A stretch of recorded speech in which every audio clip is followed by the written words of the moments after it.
CEAP, Centro Espírita Altivo Panfiro. Uma casa de amor.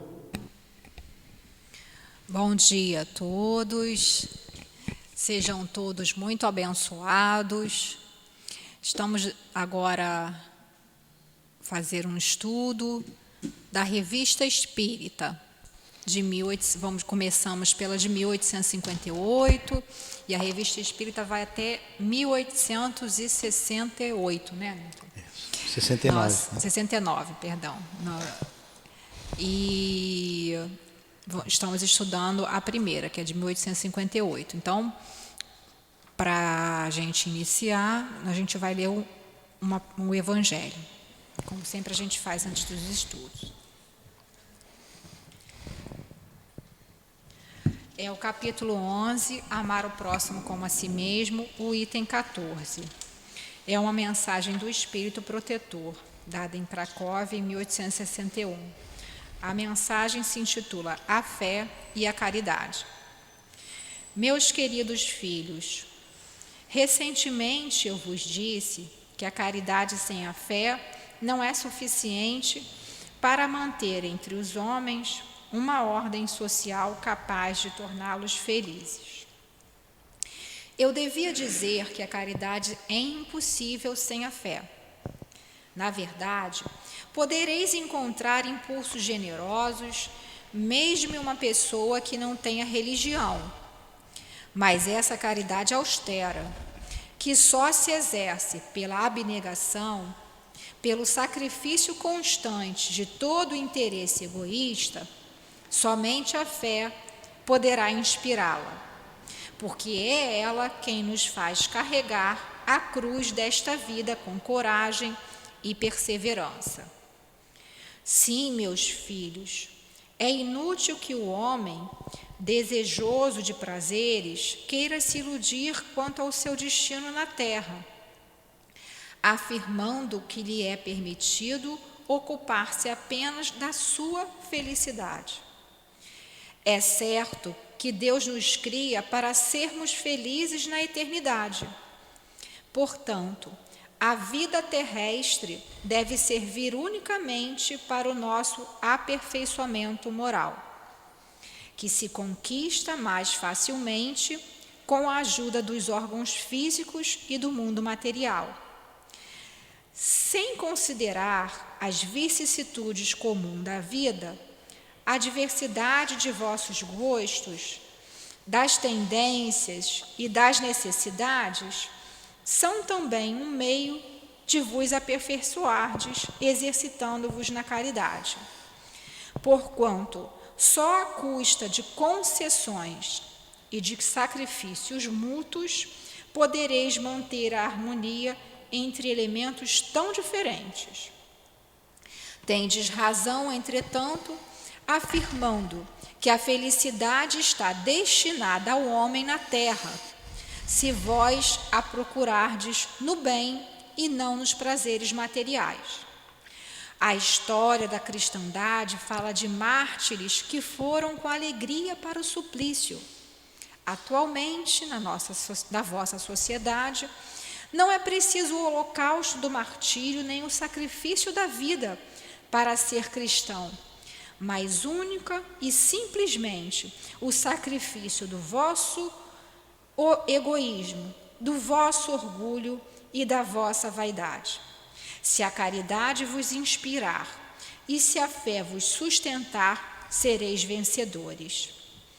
Então, pode fazer. Então, vamos nós aqui novamente nos ligarmos ao nosso querido e amado Mestre Jesus. Senhor Jesus, nosso Senhor Jesus Cristo, como diz Chico, benfeitores queridos dessa casa de amor, pedimos que nos intua o coração, a mente, para que possamos compreender o que nosso querido Allan Kardec trouxe para todos nós aquela época de tanto trabalho, de tanto estudo.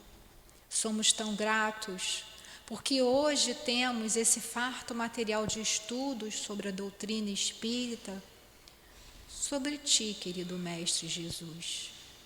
Inspira, Senhor, o nosso irmão Newton, que irá conduzir o estudo. Inspira todos nós, Senhor, para que possamos estar ligados em pensamento contigo. Que seja, pois, Senhor Jesus, em teu nome, em nome dessa coluna de espíritos que sustenta o nosso SEAP, mas que seja, sobretudo, em nome de Deus e em nome do amor, que pedimos a permissão para iniciarmos o estudo sobre a Revista Espírita nesta manhã. Graças a Deus. Graças a Deus.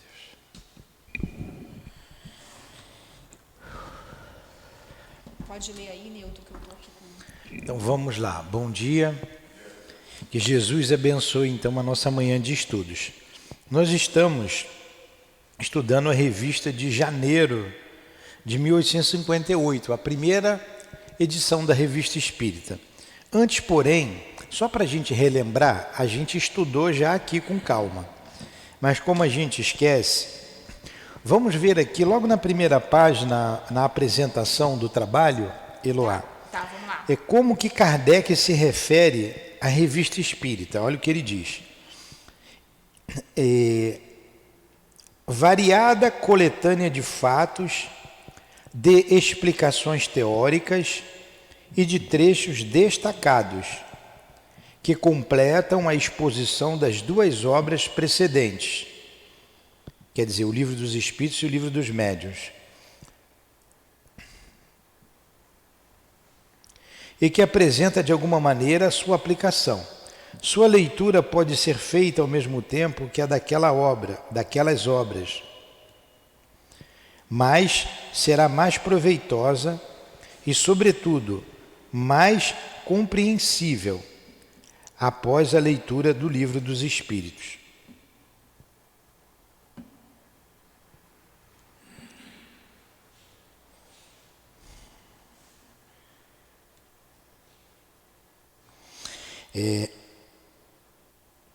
Ele vem se referindo à revista aqui,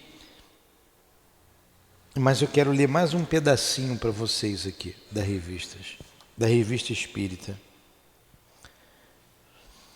O codificador, portanto, é o primeiro a mostrar a importância da Revista Espírita no conjunto da codificação.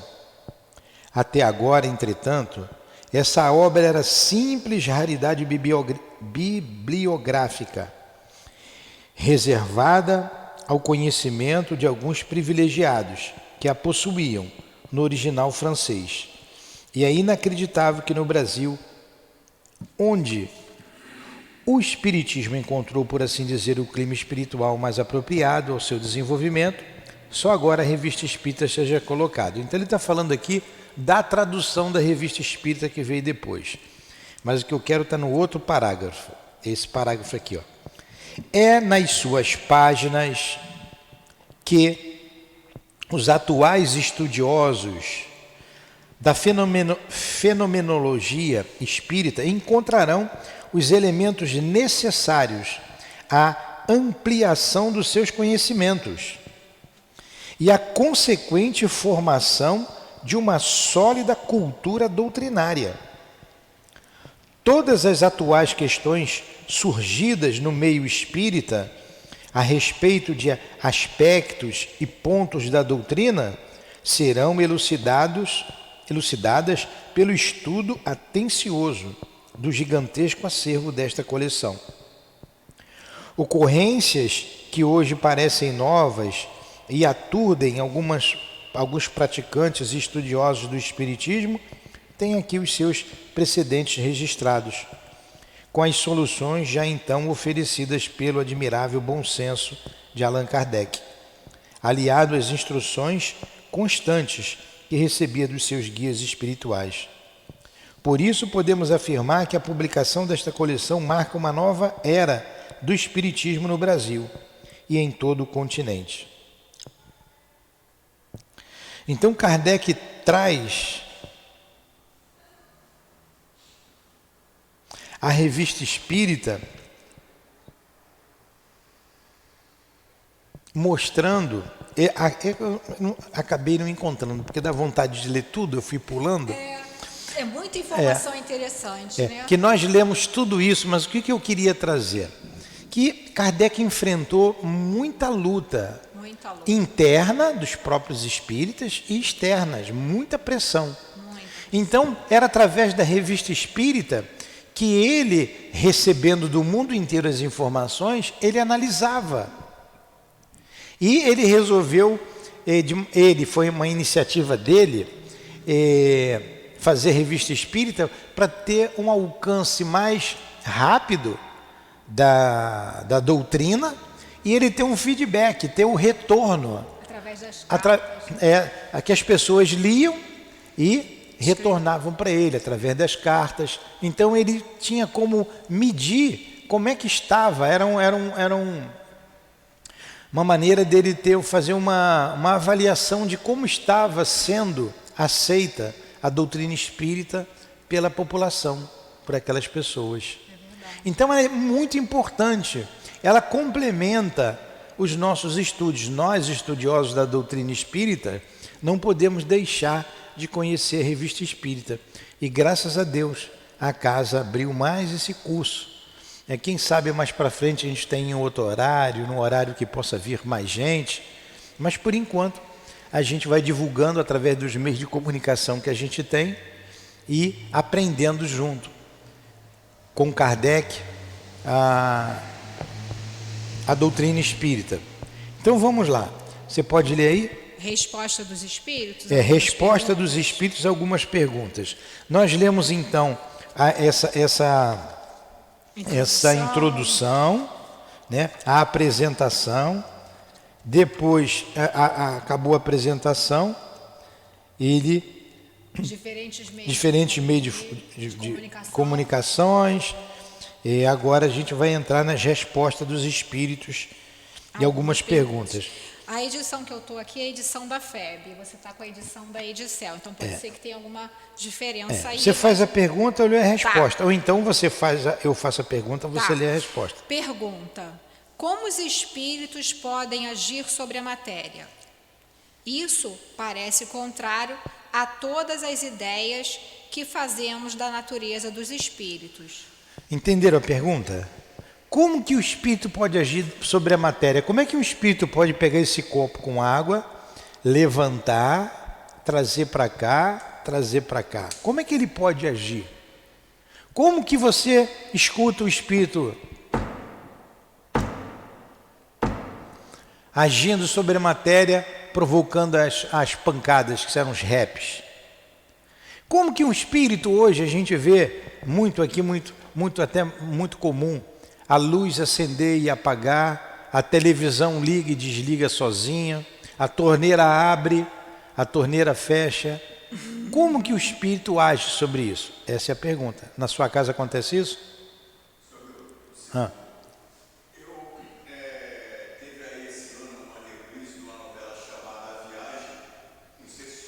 Sim, tinha, falava, né? A viagem, falava. Então, como que o espírito age sobre a matéria? Como é que age? Resposta. Quer que eu leia aqui? Pode ler. Segundo vós, o espírito nada é. E isso é um erro. Já vos dissemos que o espírito é alguma coisa. Daí porque pode agir por si mesmo. Vosso mundo, porém, é muito grosseiro para que ele possa fazê-lo sem um intermediário, isto é, sem o laço que une o espírito à matéria. Então ele está dizendo que o espírito é alguma coisa. Então ele não é algo, não é uma fumacinha, né? Isso aí. Ele é alguma coisa. Ele está dizendo que ele age, como a matéria é muito grosseira, através do perispírito. O laço que une o espírito à matéria. Através do perispírito dele, que é material, a gente já sabe. Por isso que ele aconselha ali, da introdução, a gente lê Revista Espírita depois que conheceu o livro dos Espíritos. E aí a gente já entende que esse laço que liga o espírito à matéria é o perispírito. E o que o perispírito é matéria. A gente não está vendo aqui os espíritos aqui sentados, mas eles são espíritos, o ser inteligente da criação e que tem um corpo espiritual. Nós somos espíritos, também seres inteligentes da criação, que temos um corpo espiritual e temos um corpo físico. Eles só não têm um corpo físico de carne e osso. O corpo espiritual também é físico, só que ele é mais sutil. A água não está aqui no ar? Tá. Nós estamos vendo o vapor da água aqui? Não. Não. Mas se você botar água no copo, como está aqui, o copo está cheio d'água, eu vejo a água. Mas ela está aqui, na atmosfera. Não está? Está. Alguém está vendo água aqui? Não. Se eu ligar ali o aparelho de ar-condicionado, ele condensa essa água, a água vai cair lá fora, não vai pingando? Ele tira a água aqui do ambiente, né? Ele vai trabalhando o ar do ambiente, mas ele tira a umidade do ar, vai jogando lá fora. Então está cheio de água. Estou falando aqui para pessoas mais simples entenderem. Vocês já ouviram na reportagem dos jornais dizer assim, a umidade relativa do ar está em tantos %, não tem? Já ouviram falar? O que é a umidade relativa do ar? O ar está muito úmido ou o ar está muito seco? Na região central do Brasil, o ar é mais seco. No litoral, o ar é mais úmido. Mas lá na Amazônia, no estado do Amazonas, no estado do Pará, naqueles estados lá em que está envolto pela selva amazônica, o ar é muito úmido, é quente e úmido. Quer dizer, tem mais água na atmosfera do que o ar, a atmosfera, por exemplo, de Goiás, que é o centro do país. Entenderam isso? Então a gente não vê a água do ar, mas ela está aqui. Não é porque eu não vejo que ela não está. Eu não vejo o corpo dos espíritos, eu não vejo o espírito, mas não é porque eu não vejo que ele não está aqui. Eles estão aqui. Entenderam isso? Então é através desse corpo que eles possuem que eles atuam sobre a matéria. Continua. Tem uma observação aqui. Ai, meu Deus. Vai. Sendo imaterial o próprio laço que une o espírito à matéria, ou pelo menos impalpável, essa resposta não resolveria a questão se não tivéssemos o exemplo de forças igualmente imponderáveis agindo sobre a matéria. É assim que o pensamento é a causa primeira de todos os nossos movimentos voluntários, que a eletricidade derruba, levanta e transporta massas inertes. Do fato de não se conhecer o motor, seria ilógico concluir que ele não existe. O espírito pode, pois, ter alavancas que nos são desconhecidas. A natureza prova diariamente que o seu poder não se detém no testemunhos dos sentidos. Nos fenômenos espíritas, a causa imediata é, incontestavelmente, um agente físico, mas a causa primeira é uma inteligência que age sobre esse agente, como o nosso pensamento age sobre nossos membros. Quando queremos bater, é nosso braço que age, não é o pensamento que bate, ele dirige o braço. É o mesmo princípio. Então, eu boto aqui a caneta, fazem até essa brincadeira, coloco o sim ou não, faz uma pergunta para o espírito. A caneta vai se mover sozinha. Como é que ela se moveu?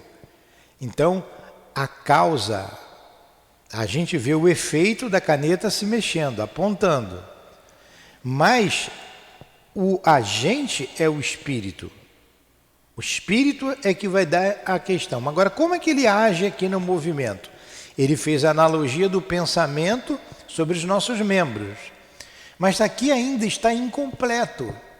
Aqui ainda está incompleta a explicação. Porque o espírito, ele precisa do fluido do encarnado. Então, através do perispírito dele, como foi falado, através do pensamento, ele pega a energia do encarnado e ele manipula essa energia do encarnado para que aqui possa se mexer. Porque nós temos um fluido que ele não tem, que é o fluido animalizado. A minha matéria está mexendo aqui, meu braço está mexendo, porque eu tenho um fluido animalizado. Quando eu morro, o corpo fica ali, né? O defunto fica ali para ser enterrado, não tem mais esse fluido vital. Não tem mais. Não tem como o espírito chegar e levantar o corpo mais, ele já saiu do corpo. Agora, se um espírito quisesse levantar o braço do defunto, poderia? Poderia. Se ele pegasse o fluido de um encarnado que estivesse ali perto e envolveria o braço lá do defunto, ele ia levantar o braço. Não fazem isso por aí porque a lei não permite, né? Mas ele poderia. Entendeu? Vamos lá. Aí vem a pergunta, né? Outra pergunta, né? Entre os espíritos que produzem efeitos materiais, os que costumamos chamar batedores formam uma classe especial ou são os mesmos que produzem os movimentos e os ruídos? Vamos ver? O mesmo espírito, certamente, pode produzir efeitos muito diversos, mas há os que se ocupam mais particularmente de certas coisas, como entre vós tendes os ferreiros e os que fazem trabalhos pesados. Então, o espírito, que ele chamou de batedores, que é uma classe, por isso que a gente precisa, é melhor conhecer primeiro o livro dos espíritos, ele dividiu ali os espíritos em 3 ordens, ele classificou os espíritos em 3 ordens: os espíritos imperfeitos, os espíritos bons ou bons espíritos e os espíritos puros. Espírito puro, ele não tem nenhuma influência da matéria sobre ele. Os espíritos bons, os valores espirituais sobrepõem aos valores materiais. E os espíritos imperfeitos, que é a 3ª classe, os valores materiais sobrepõem aos valores espirituais. Tem outras coisas ali ainda, outros adjetivos para esses espíritos, mas basicamente é isso. Os espíritos imperfeitos se preocupam muito mais com as coisas da matéria, do mundo, as coisas bem do mundo material. E dentre essas 3 ordens de espíritos existem classes. Os espíritos imperfeitos têm 5 classes, os bons espíritos 4, o outro nenhuma, são 10 classes, né? Classe única, Classe outra. única, espírito. Dentre essas classes dos espíritos imperfeitos estão os batedores, tem os neutros, tem os pseudos sábios, até chegar nos batedores. Quem são os espíritos batedores que eles dizem? Esses são os espíritos que são mais aptos a produzir os fenômenos físicos, como as pancadas, os barulhos, o abrir e fechar a porta, acender e apagar a luz. Então são esses espíritos os mais aptos a produzir esses fenômenos. Ele colocou aqui do carregador e do ferreiro. A gente não tem mais quase o ferreiro. A gente pode colocar numa obra. Pedreiro, né? A gente pode botar numa obra aquele que leva um carrinho de mão cheio de massa e o engenheiro. Né? Você tem um arquiteto que planeja a obra, desenha a obra, o engenheiro que vai construir, e você tem um pedreiro que vai botar a mão na massa. O engenheiro podia pegar o saco de cimento na cabeça e jogar para fazer ali o cimento, a massa? Até poderia, mas aquele que está mais acostumado a fazer isso é o que nós chamamos de peão, né? O peão de obra. Ele bota um saco de cimento na cabeça com maior facilidade. O engenheiro vai espernear um pouco, né? Vai. Agora ele poderia fazer? Poderia. É o mesmo princípio. Tem espíritos mais aptos a fazer determinados trabalhos. Assim como numa obra tem os homens mais aptos para fazer determinada coisa do que outros. Entenderam isso? Aí a próxima pergunta, faz.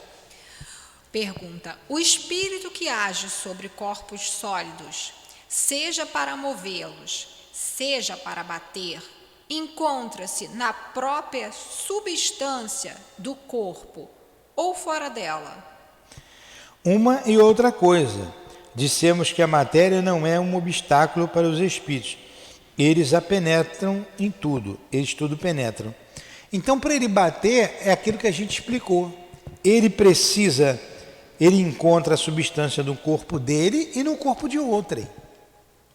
Ele pega a energia do encarnado para poder provocar o fenômeno. Entendeu isso? Está difícil? Ah, lá na minha casa tem assombração. A cortina está subindo sozinha. Puxa o meu pé. Acontece isso, não acontece? Já ouviu falar? Fala.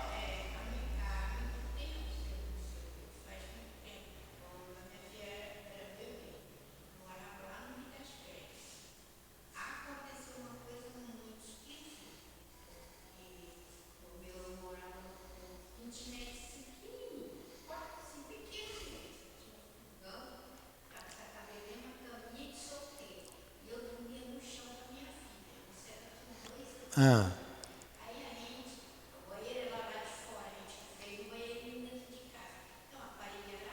Sim.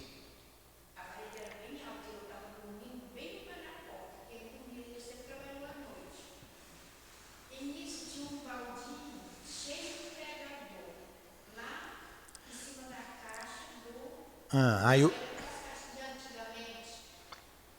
Sei, tinha.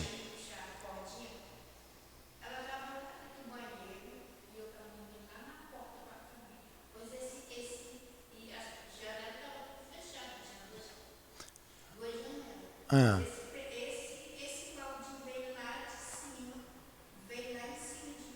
Tá. Então, eu vou. Então é isso mesmo. Eu fiquei em silêncio aqui, eu tenho que repetir para as pessoas que estão ouvindo. É isso que a gente está dizendo aqui. A nossa irmã está dando um exemplo de que estava em casa, não tinha ninguém, estava sozinho, um baldinho cheio de pregador. Quando ela foi no corredor, veio ao encontro dela. É isso que a gente está falando aqui. Os espíritos podem provocar isso. Os espíritos podem provocar isso, pegando o fluido do médium, com o fluido dele, ele movimenta o objeto. É isso aí. O espírito pode fazer isso, pode fazer. A gente sempre tem que analisar se não é alguma coisa nossa, um descuido nosso. Ah, a cortina está se movimentando. Poxa, mas está ventando e a janela está aberta. Mas pode, tanto pode que a gente está falando aqui. Não é uma ação humana do homem encarnado. O espírito pode fazer isso. Essa janela pode abrir sozinha agora? Ela abre e fecha. Se o espírito quiser fazer isso, pode.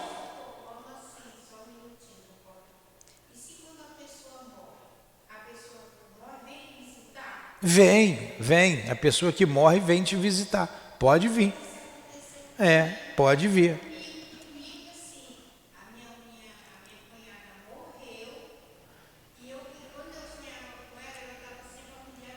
Sim, vem visitar sim.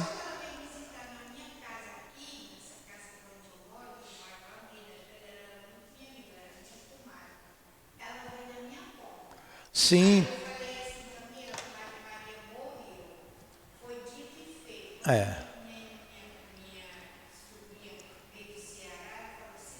É isso mesmo.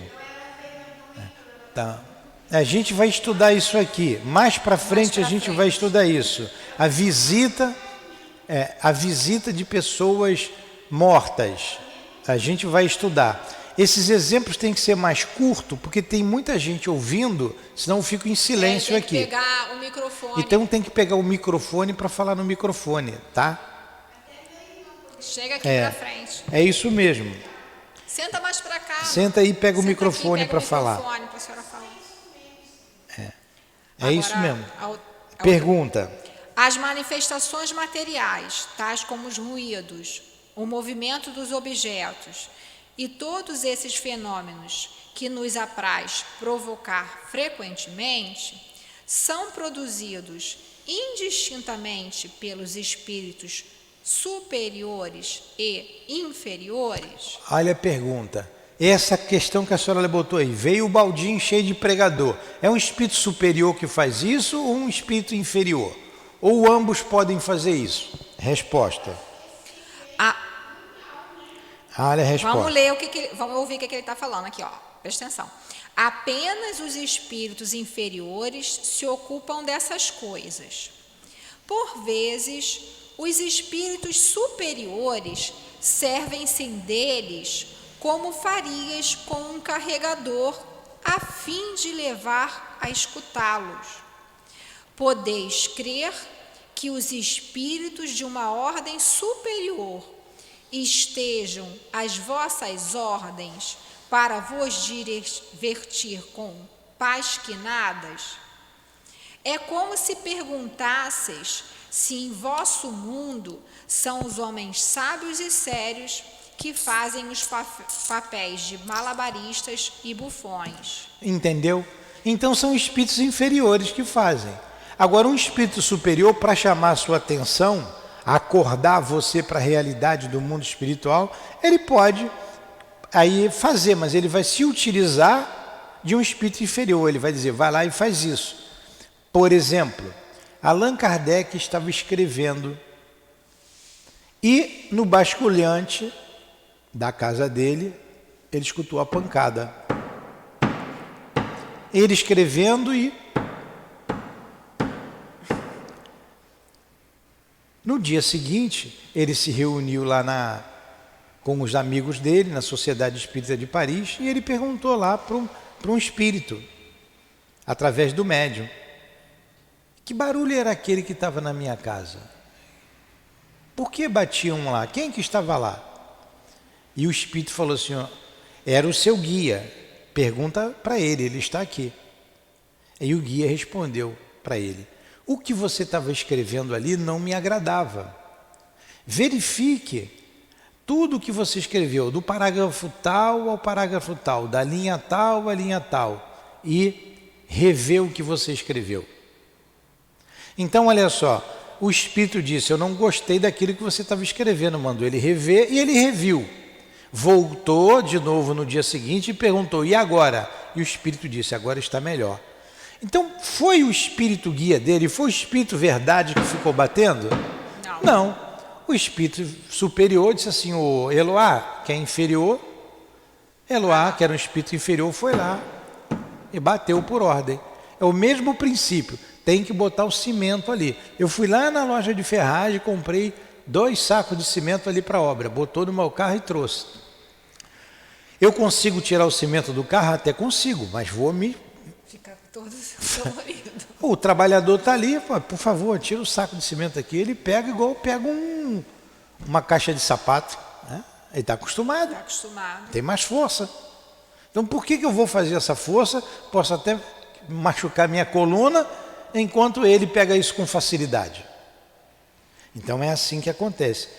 Normalmente são os espíritos inferiores que provocam, mas pode ser que um espírito superior queira chamar atenção para alguma coisa, então ele vai mandar um outro refazer, cumprir a sua ordem.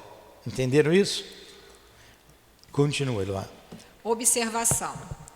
Os espíritos que se revelam por efeitos materiais são, em geral, de ordem inferior. Divertem ou espantam aqueles para quem os espetáculos visuais têm mais atrativos que o exercício da inteligência. São, de alguma sorte, os saltimbancos do mundo espírita.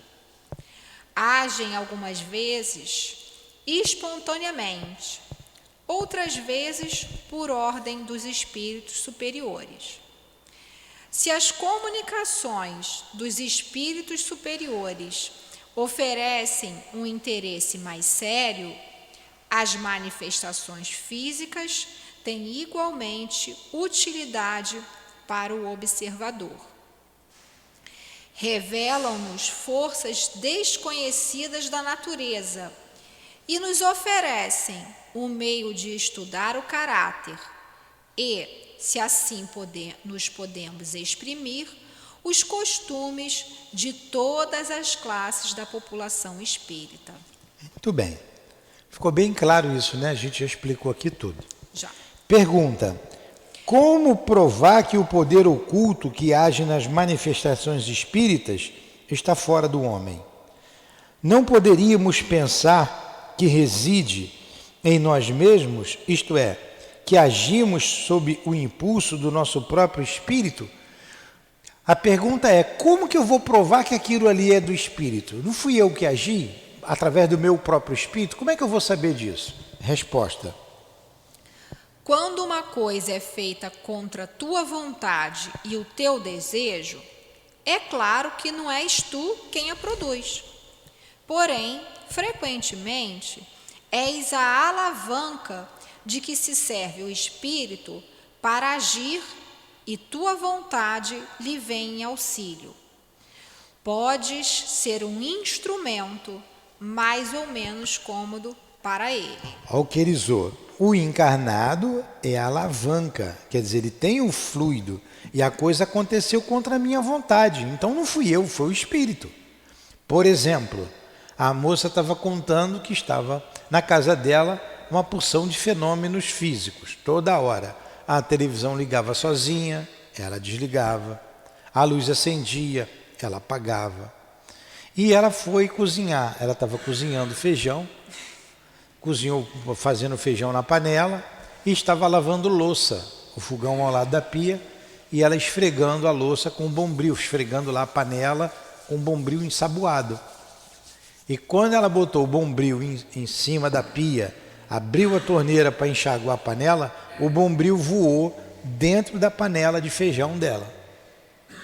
Aí ela foi com a colher rápido e tirou. Ela viu o bombril cheio de sabão indo para a panela dela. Ela foi e tirou o bombril cheio de sabão. Então a pia está aqui, o fogão está ao lado, tem uma distância. Ela queria jogar bombril com sabão no feijão? Não. Não, foi contra a vontade dela. Como que aquilo foi parar lá? O espírito se serviu dela, da energia dela, e jogou o bombril com sabão dentro da panela. É um espírito bom fazer isso? Não é, né? Não é. Vocês estão entendendo? Aí assim dá para a gente ver. Não é da vontade dela, não foi ela, não foi o espírito dela. Foi alguém, uma terceira pessoa que fez isso. Eu vou chamar o espírito de terceira pessoa, porque ele é gente como a gente. Vai. Observação. É sobretudo nas comunicações inteligentes que a intervenção de um poder estranho torna-se patente. Quando essas comunicações são espontâneas e estão fora do nosso pensamento e controle, quando respondem a perguntas cuja solução é ignorada pelos assistentes, faz-se necessário procurar sua causa fora de nós. Isso se torna evidente para quem quer que observe os fatos com atenção e perseverança. Os matizes de detalhes escapam ao observador superficial. Então, ele está falando agora das manifestações inteligentes. Até então falamos das manifestações físicas. Então, nas comunicações inteligentes, como é que eu vou saber que é um espírito que está ali? Quando aquela ideia ali é totalmente contrária à minha ideia. Leon Denis faz uma experiência muito interessante, pena que eu não estou com o livro No Invisível aqui.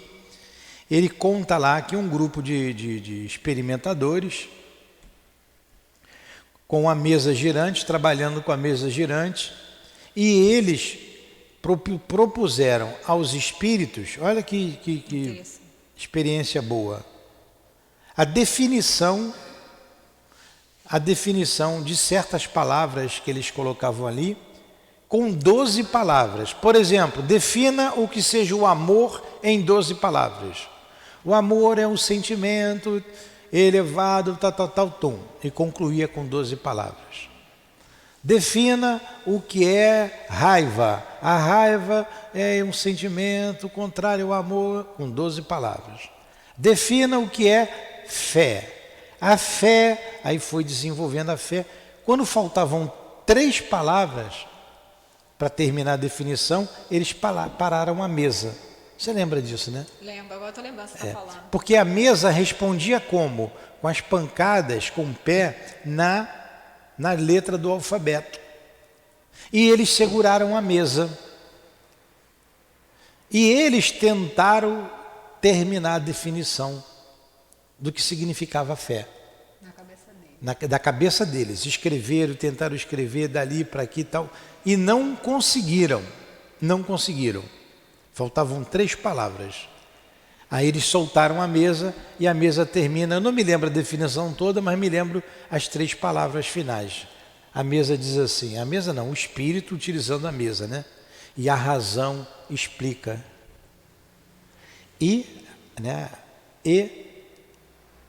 a razão, a razão explica. Faltavam 3 palavras. Em francês. Em francês. E a razão explica. Por isso que em português parece que é mais uma, mas não é não, em francês. E a razão explica. E ninguém conseguiu completar aquela frase. Significa que não foi da cabeça deles. Não foi da cabeça deles e nem o Espírito tirou a definição da cabeça deles, que eles nem pensavam naquilo. Entendeu? É o que ele... Aí está dizendo aqui, ó, é uma inteligência estranha à nossa. Não é da nossa cabeça que ele tira aquilo. Vamos lá. Pergunta: todos os espíritos são capazes de dar manifestações inteligentes? Resposta: sim, visto que todos são inteligentes. Porém, como os há de todos os graus, tal como ocorre entre vós, uns dizem coisas insignificantes ou estúpidas, outros coisas sensatas. Entenderam isso? Todo espírito pode se manifestar inteligentemente. Mas da mesma maneira que nós somos diferentes, temos nível de conhecimento diferente, os espíritos também são assim. Tem gente que não se preocupa com conhecimento, mal sabe ler, mal sabe escrever, não é? Tem espírito também que não conhece nada. É muito simples. Então tem diferença. Aí a gente vai analisar, mas todos são capazes de se expressar. Fala. É por isso, Nilton, que eu estava lembrando aqui, que a gente tem que ter muito cuidado com essa questão de ir consultar espíritos, né? Porque eles podem falar o que eles quiserem. É verdade. A gente tem muito cuidado com isso. Eles podem falar o que eles quiserem. A gente vai em qualquer lugar consultar com o espírito. Que espírito que está lá? Né? Exatamente. Todos os espíritos estão aptos a compreender as perguntas que lhes fazem? Não, os espíritos inferiores são incapazes de compreender certas perguntas, o que não nos impede de responder bem ou mal. É ainda como entre vós. Se eu perguntar para vocês, como é que é a vida em Marte? Vocês sabem me dizer como é que é a vida em Marte? Você não sabe nem dizer se tem vida em Marte, né? Ou tem vida em Marte. Vocês ignoram isso, vocês não sabem. Eu posso perguntar para um espírito assim, como é que é a vida em Marte? Ele também não sabe. Agora, ele pode responder erradamente? Pode. Vocês poderiam responder, a vida em Marte deve ser todo mundo, o marciano é verdinho que tem uma anteninha na cabeça. Ele pode falar isso também, ele não sabe e chuta. Tem espírito que não compreende certas coisas que nós encarnados já compreendemos.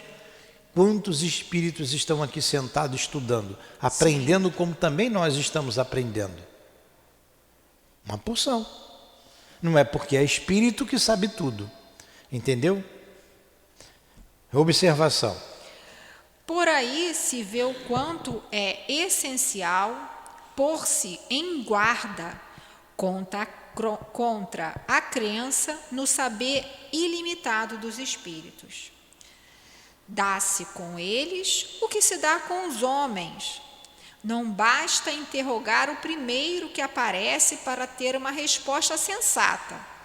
É preciso saber a quem se dirigir. Quem quer que deseje conhecer os costumes de um povo, deve estudá-lo desde a base até o cume da escada. Ver somente uma classe é dele fazer uma ideia falsa, pois se julga o todo pela parte. A população dos espíritos é como a nossa, há de tudo: o bom, o mal, o sublime, o trivial, o saber e a ignorância. Quem não os tiver observado seriamente em todos os graus, não se pode gabar de conhecê-los. As manifestações físicas fazem-nos conhecer os espíritos de baixa evolução. São a rua e a cabana. As comunicações instrutivas e sábias põem-nos em relação com os espíritos elevados. São a elite da sociedade, o castelo e o instituto. Entenderam? O que ele está dizendo aqui? O que nós acabamos de dizer. Os espíritos não sabem de tudo. Não tem tudo quanto é tipo de gente aqui na Terra. Tem gente boa, tem gente má, tem gente que mata por prazer, não tem gente que rouba, não tem gente que ajuda, não tem gente que sabe ler, tem gente que não sabe. E o espírito é a mesma coisa, tem espírito bom, tem espírito mau, como ele colocou aqui, espírito instruído.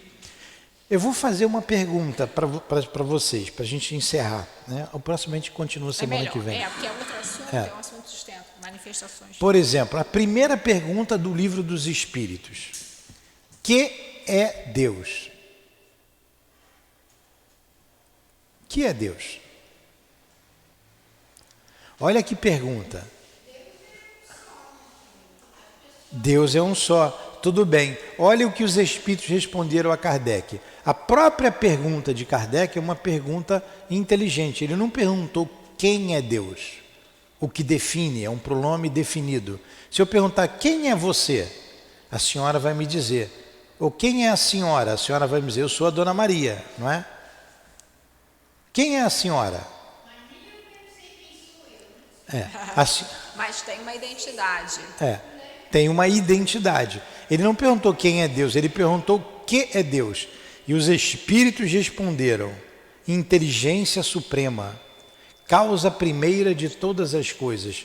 A própria resposta a gente tem que meditar. Inteligência suprema, quer dizer, a maior das inteligências, a causa primeira de todas as coisas.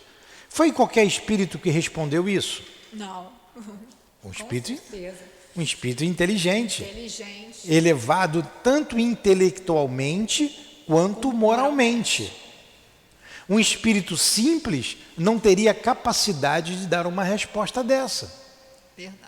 Um espírito voltado ao mal, ele vai dizer até que Deus não existe. Quantos dizem Deus não existe? Eu morri, estou aqui e não vi Deus. Quantos dizem que não acreditam em Deus, não acreditam em Jesus, mesmo após a morte? Às vezes a gente conversa com o espírito, que o espírito diz assim: eu não acredito em nada que você fala aqui. Ele é tão bronco que ele diz assim: eu não acredito em nada. Não existe, não vi nada. Aí a gente pergunta: vem cá, então você não existe? Porque eu estou falando que a morte não existe. Então você não existe, você está morto. Com quem que eu estou falando? Aí a gente começa a fazer ele a pensar. Então, quem respondeu essa primeira pergunta não foi qualquer espírito, entendeu? Olha o grau de intelectualidade, o grau de moralidade desse espírito que respondeu essa pergunta de Allan Kardec. Agora, os espíritos inferiores respondem qualquer coisa. É verdade. Alguma coisa? Não, é isso mesmo, está ótimo. Vamos parar por aqui? Vamos Vamos parar. Deu o nosso tempo, a gente vai parar. Semana que vem a gente continua aqui nas manifestações físicas. Físicas. Isso é para a semana que vem. Faz a nossa. É página... no minha é 12, mas a gente já sabe, manifestações físicas. É Revista Espírita de janeiro de 1858. Vai, Eloá. Faz a prece. Pode fazer.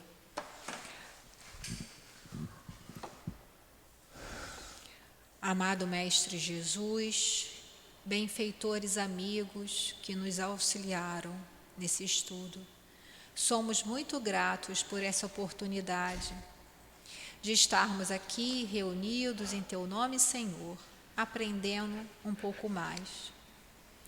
Rogamos a esses espíritos benfeitores da nossa casa, que envolvam essa casa de amor, que envolva cada um de nós que escutamos, que ouvimos, que acompanhamos o estudo, que envolva todos os trabalhadores dessa casa de amor, que fortaleça, Senhor Jesus, as paredes físicas e espirituais desta casa, para que possa fortalecer e preparar para os trabalhos a serem realizados durante a tarde e noite de nosso dia.